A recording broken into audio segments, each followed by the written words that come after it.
present and past participles are two of the 5 verb forms that verbs can take.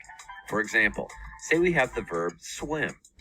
The present participle of this verb is swimming, and the past participle is swum.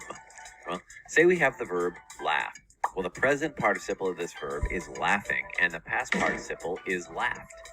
Okay, now hopefully we've all caught on to the fact that the present participles always end in ing, I-N-G. Is that convenient or what? Oh, we love English. All right, past participles are trickier. While the past participles of regular verbs end in ed, irregular verbs can end in all sorts of different ways. For example, the past participle of the verb bring is brought, and the past participle of the verb sing is sung. So just be aware that there are no patterns to pick up on when it comes to past participles. And sometimes a lot of curveballs in there, right? All right. We've mentioned that present and past participles make up 2 of the 5 verb forms, but participles are used for more than just action. Not only can they appear as multi-part verbs, they can also be used as nouns or adjectives. So say we have the sentence, Joe is boiling beneath the hot summer sun. Well, the word boiling is the present participle, and it's incorporated into a multi-part verb by the auxiliary verb is. Note that it doesn't matter whether the participle in the multi-part verb is in the present or the past tense. Participles as verbs require auxiliary verbs.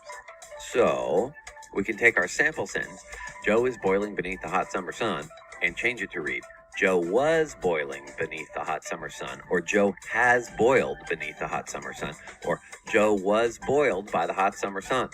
Was boiling, has boiled, and was boiled are all combinations of auxiliary verbs like was and has, and the present participle boiling or the past participle boiled.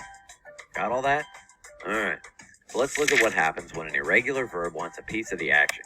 Say our sentence is, Joe is taking a nap on the beach. Taking is the present participle of the verb take, while taken is the past participle. Got it?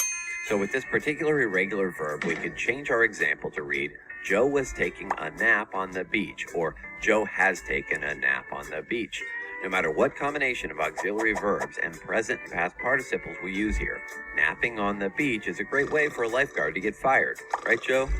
We can tell you that from personal experience that they don't like it when you sleep.